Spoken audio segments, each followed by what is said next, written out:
Did you know that today may be the best day of your life from an investment standpoint if you take the right steps? What are the right steps? Well, it's invest in these stocks of the week. We're going to break down the good stock, the bad stocks, and the stock that might be an opportunity. You see, some people look at this stock in particular as a stock that they don't want to touch. A lot of hype, but no substance. But we're going to show you specifically why buying right now might be a way for you to change your financial trajectory forever. Before we get started, as always, like, share, subscribe. In real life, I'm a certified financial planner. We're blessed to help over 1,000 people worldwide from an investment standpoint. But on these social media airways, we're giving information, and this information is here to help you scale. You ready? Lego.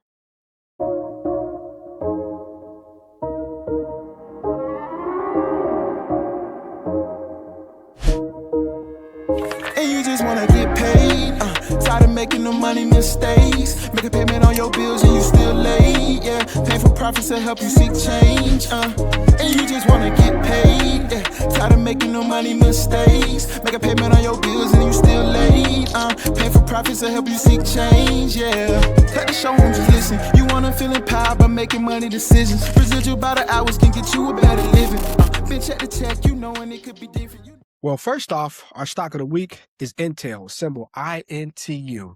And they did something, my friends, that is a complete game changer. You know, it's the number 1 and 2 search engine in the world. You know who's that company? Google. They're number 1 because of Google. They're number 2 because of YouTube. And they had an exclusive agreement with Intel, not NVIDIA, but with Intel to design their internal chips. And that was not like a small order. It was 3 million TPUs. I repeat, 3 million TPUs. This just goes to show you that the AI play is just in its infant stage. And the chip companies that's doing it is Intel and also NVIDIA and AMD. But in this case, Intel because of their contractual agreement with Google. And what sets Intel apart from other chip companies is that it has 2 businesses running at the same time. Yes, they design and make chips, but they also own their own factories. So small chip companies use Intel factories to make their chips. So basically, Intel is getting a piece of every other business who makes chips. That, my friends, can be looked at as a monopoly. So these massive multi-billion-dollar facilities that physically manufacture chips. And the factory business is called a foundry. Think of it like this. Some companies design sneakers and pay someone else to make them. Well, in the chip world, almost everybody, NVIDIA, Apple, Google, AMD, they design their own chips, but pays one company in Taiwan. That's Taiwan Semiconductor, symbol TSMC. But TSMC is basically the world's only factory that can really make this advanced stuff. And they're slammed with orders. They can't do anything about it. But here comes Intel to the rescue. Business owners, this one's for you. You see, you're working hard every single day. But here's the real question. Is your money working as hard as you are? I'm running a webinar, and it's built for business owners like you who want to grow, who want to learn how to do real estate deals with no money out their pocket, how to invest with intention, and how to structure the business so it exactly builds wealth instead of just keeping you busy. So the goal is simple. Let's build income that keeps moving even when you're not. So the work you do today is still paying you tomorrow. This isn't theory. It's a roadmap for people who are serious about doing more and keeping more. Now, spots are limited, so click here or here. We hope to see you during our webinar. Now back to the episode. Intel is not a company in Taiwan. It's a company made here in the US. So from a geopolitical standpoint, that is a competitive advantage. And since Intel has spent years and tens of billions of dollars saying, hey, we could be your factory, and we're here in America, now people are looking into them. But their stock failed because people was not messing with them. Their stock went from $60 to as low as $19. And people thought Intel was done. But no, they was reincarnated and solidifying a $3 million TPU contract exclusively with Google says all that we need to know about Intel. And this agreement is more than half of what Google is doing from a chip standpoint. So, you know, we all want to diversify. We want to, shop with one company. We want to shop with another. But Google said they feel so good about Intel that they're going to do more than 50% of their orders with them. That shows you the strength and what Intel was doing is now latching on to the chip community. In the moment that Google or maybe even NVIDIA could be looked at as a possible customer because yes, NVIDIA designs chips, but they don't have their own factories. So what if NVIDIA, the biggest chip maker in the world, then uses the factories made by Intel? That's a moat, not a monopoly. Investors will definitely look at Intel totally different, and that's why their stock jumped up. Let's look at the charts to verify that. Look at here, up by 25.8%. Monday, 109 a share, up by 10%, right? Then 12%. Then it went down. Maybe a great time to buy. Up and up by 25% in 1 week, right? Over the past month, still an opportunity, right? Because it was down by over 22% June 4th. So you still have an opportunity to buy something at a low, right? And if you look at year to date, up by 171. So the best time to buy was a few weeks ago when it went down to $99 a share. Now it's at $125. That, my friends, is a 20% gain in less than a week. Now, it has some climbing to do, right? Not so much. Over the past 10 years, it was a struggling stock. And yes, it got down to $27 a share in 2022 and even to $19 a share in 2024. A struggling stock. But when you have a legacy, when you have trust and brand recognition, it goes a long way. And Intel has it all. They've been around for a very, very long time. We all know about Intel chips. We all saw their commercials, and they continue to move the goalposts forward. And for that reason, they're the stock of the week. For that reason, they might be one of the greatest opportunities from investment standpoint we have, because they're going to continue the brand loyalty. They're going to continue the brand recognition. And if they get adopted by more companies using factories, and if China and Xi Jinping says what he wants to do, which is invade Taiwan, and they take over TSMC, Intel may go to the moon. And that's one side of the fence. But now we have our bad stock, and that, my friends, is Oracle. And Oracle has been a huge disappointment really since September. I mean, it was up over 80% in 6 months. And then from now, down dramatically, going from $326 a share to $183. That's more than a 50 decline. Before we get back into it, let me ask you a quick question. What did they teach you about money in school? Nothing. Same here. That's exactly why I built our school community. It's where I break down the stuff nobody bothered teaching us. How to exactly keep more of our money instead of handing it over to the IRS every April 15th. How to understand strategies before buying property, and how to think about investing and not actually guessing, but executing. This is the kind of financial literacy that changes how you see your money and how your future pans out. Look, I'm not gatekeeping any of this. It's all inside of our school community. The lessons, the breakdowns, the people on the same journey as you. But you gotta be in a room to get in. So scan the QR code right here and come inside and learn with us. Your future itself is gonna thank you for it. We'll see you inside our school community. Now back to the episode. But why Oracle? That's another company that has favor with the President Trump administration, has all the government contracts, whose owner is best friends with Trump. Why is their stock going up like crazy, but then since September is going down, crashing?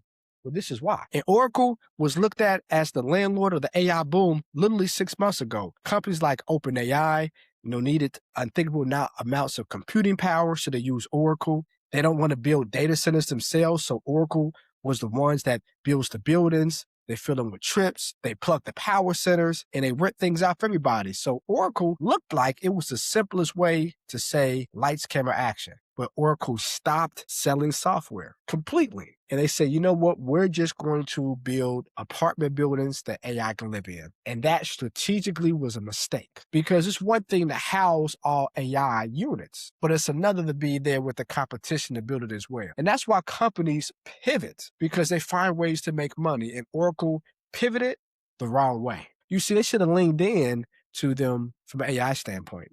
They should have leaned into the buildings as well. They didn't do that. They leaned into the buildings, but not maximizing them in AI, and it's hurt them dramatically from a software standpoint. That's why the stock is tanking. And they had great earnings. They actually beat Wall Street earnings. Wall Street thought their earnings would be over $550 billion. It was $650 billion. So why did their stock drop? Because somebody has to pay for those buildings. If you're housing all the AI data centers, who's going to pay for it? And what companies are now doing it themselves, they're finding ways to use the cloud. They're finding alternative ways for them to not use your building, but still have the AI housed. You're screwed because you have software that's not being created anymore. And you have now these vacant buildings that was being used to house AI that's not being housed. That's a business model that's going to falter. And their stock did as such. I mean, a year ago, when the AI trend was going on, up by literally 80% in 6 months. Since then, down as high as $326, now today $183 a share. Last month, down by 16%. This week, down by 10%. My friend, 6 months, down by 13%. And it was down even more. It's recovered, but it's going back down again. Now, this is my strategy we love to coin, the cliff dip bear strategy. You buy a stock when it's down by 5%. You buy it again when it's down by 10%. When it goes down by 20, right, that bear scenario, then you really put your money where your mouth is. Is this why you should do that in this stock? Well, I don't know. It's up to you to decide that. But what I do know is this. Oracle is going to pivot. Yes, they made a bad decision with slowing down their software development and now housing AI. They're going to pivot.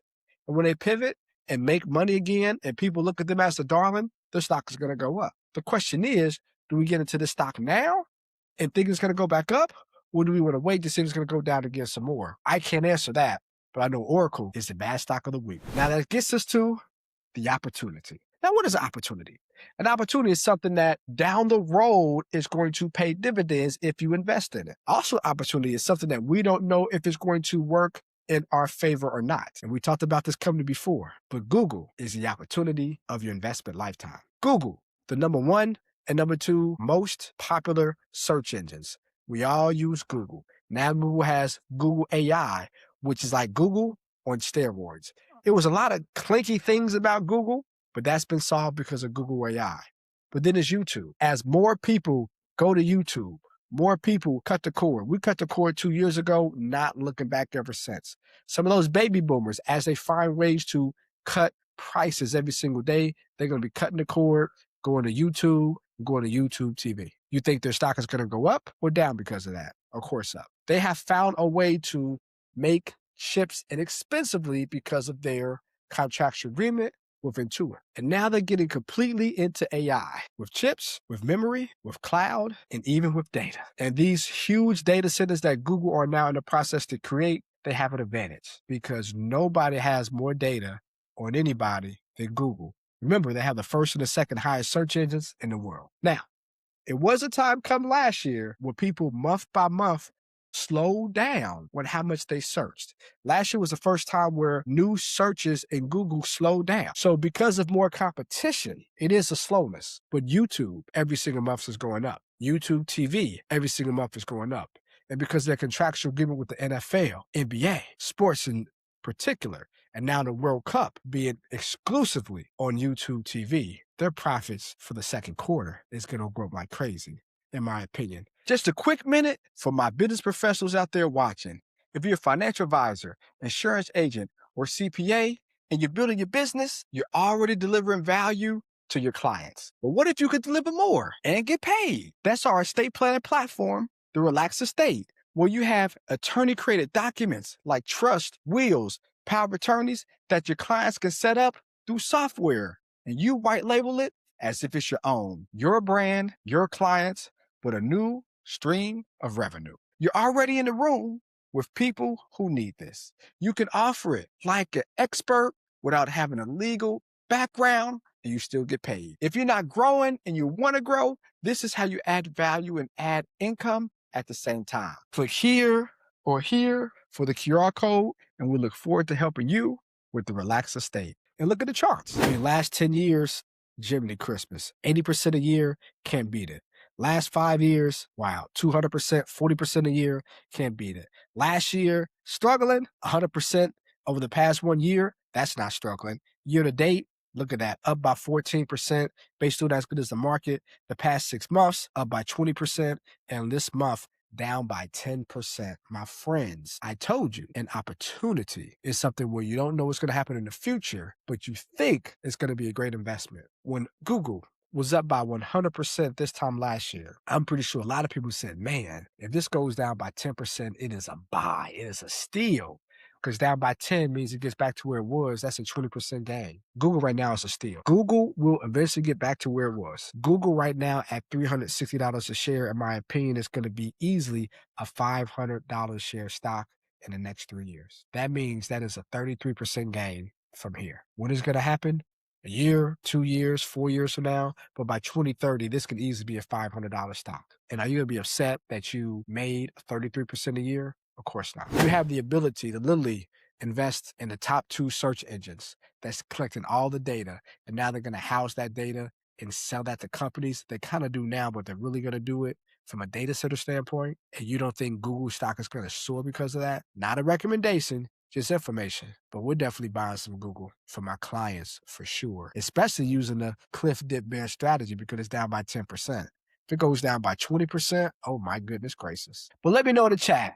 Intuit, Oracle, Google, is it indie stocks I'm not thinking about? I ain't talking about SpaceX. That's conversation for another day. But I'm telling y'all, don't buy SpaceX now.